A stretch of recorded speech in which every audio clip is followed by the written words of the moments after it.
Hi viewers and subscribers. Today April 5, 2025 సంబంధించి current affairs discuss చేయబోతున్నాం. మనం ఏప్రిల్ 4, 2025లో థాయిలాండ్ రాజధాని బ్యాంకాక్లో బిమ్స్టెక్ 6th సమ్మిట్ జరిగింది. ఇది బిమ్స్టెక్ 6వ సదస్సు. ఈ టాపిక్ వచ్చేసి మనకి ఇంటర్నేషనల్ రిలేషన్స్లో వస్తుంది. అయితే ప్రజెంట్ థాయిలాండ్ పిఎంగా ఉన్నది ఎవరంటే పిటోంగ్డార్న్ షినవాత్ర్ ఈమె ఉన్నారు. ఈమె ఆ దేశ 2వ మహిళా ప్రధానమంత్రి. పిఎం మోడీ గారు ఈ సదస్సులో 21 పాయింట్స్ కార్యాచరణ ప్రణాళికను ప్రతిపాదించారు. 21 పాయింట్ల కార్యాచరణ ప్రణాళికను ప్రతిపాదించారు మన ప్రధాని గారు. దాంట్లో కొన్ని ఇంపార్టెంట్ చూస్తే మానవ వనరులు, మౌలిక వసతుల అభివృద్ధి కోసం బోధి పేరుతో కార్యక్రమం, అంటే హ్యూమన్ రిసోర్సెస్ ఇన్ఫ్రాస్ట్రక్చరల్ డెవలప్మెంట్ కోసం బోధి అనే పేరుతో ఒక కార్యక్రమాన్ని స్టార్ట్ చేద్దామన్నారు. అలాగే స్థానిక కరెన్సీలో వాణిజ్యం, అంటే మనకు రీజనల్ కరెన్సీ మీన్స్ ఇప్పుడు ఇంటర్నేషనల్ కాకుండా ప్రజెంట్ మన రూపీ కానీ ఇట్లా ట్రేడ్ ఈ స్థానిక కరెన్సీలో చేద్దామంటున్నారు.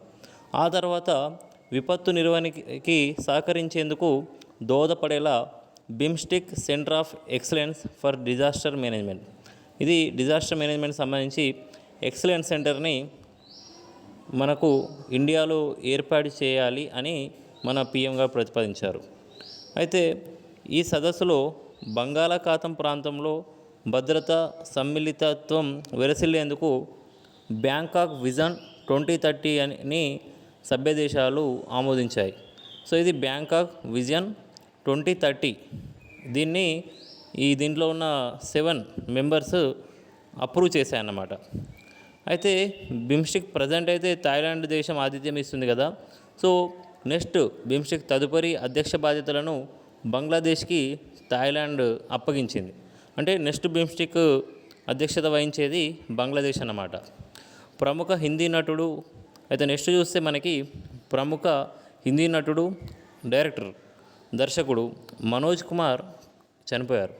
ఈయన దేనికి ఫేమస్ అంటే దేశభక్తి చిత్రాలు ఎక్కువగా తీసేవారైనా. ఈయనకు పద్మశ్రీ అవార్డు వచ్చింది. మన దేశంలోనే అత్యున్నత సినీ పురస్కారమైన దాదాసాహెబ్ ఫాల్కే అవార్డు కూడా ఈయన గ్రహించారు. ఆ తర్వాత చూస్తే మనకు రాష్ట్ర అంశాలు చూస్తే తెలంగాణ రాష్ట్ర బాలల హక్కుల పరిరక్షణ కమిషన్గా మనకి కొత్తకోట సీతా దయాకర్ రెడ్డి గారు నియమితులయ్యారు.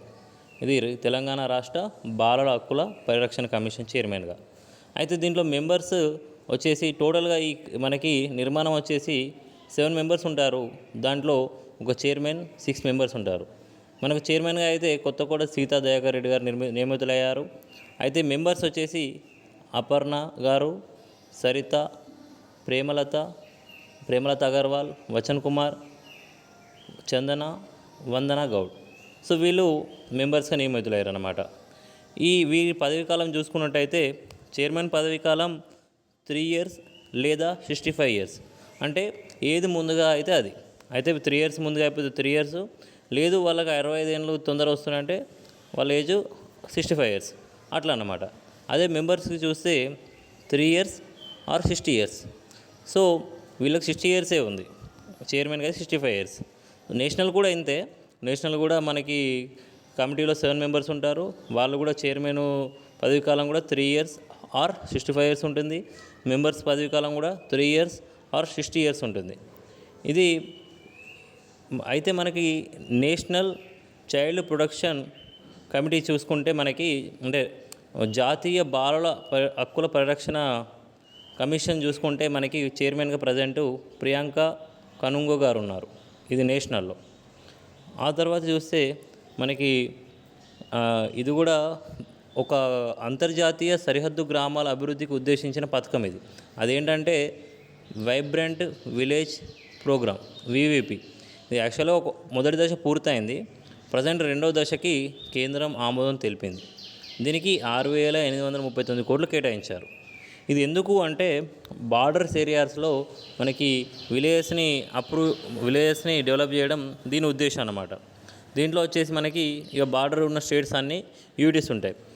ఇప్పుడు చూస్తే మనకి అరుణాచల్ ప్రదేశ్, అస్సాం, బీహార్, గుజరాత్, జమ్మూ కాశ్మీర్, లద్దాఖ్, మణిపూర్, మేఘాలయ, మిజోరాం, నాగాల్యాండ్, పంజాబ్, రాజస్థాన్, సిక్కిం, త్రిపుర, ఉత్తరాఖండ్, ఉత్తరప్రదేశ్, పశ్చిమ బెంగాల్. ఈ పథకం 2028-29 వరకు అమల్లో ఉంటుంది. ఇట్లా ఇవి చూస్తుంటే ఈ పథకం అమలు ఉన్న రాష్ట్రాలు చూస్తుంటే 15 రాష్ట్రాల్లో 2 కేంద్రపాలిత ప్రాంతాల్లో ఈ పథకం ఉందన్నమాట. సో ఈ నోట్స్ మనకి డిస్క్రిప్షన్లో అవైలబుల్లో ఉంటుంది. అలాగే ఎవరైనా సబ్స్క్రైబ్ చేసుకొని వాళ్ళు ఉంటే సబ్స్క్రైబ్ చేసుకోగలరని కోరుతున్నాను. Thank you.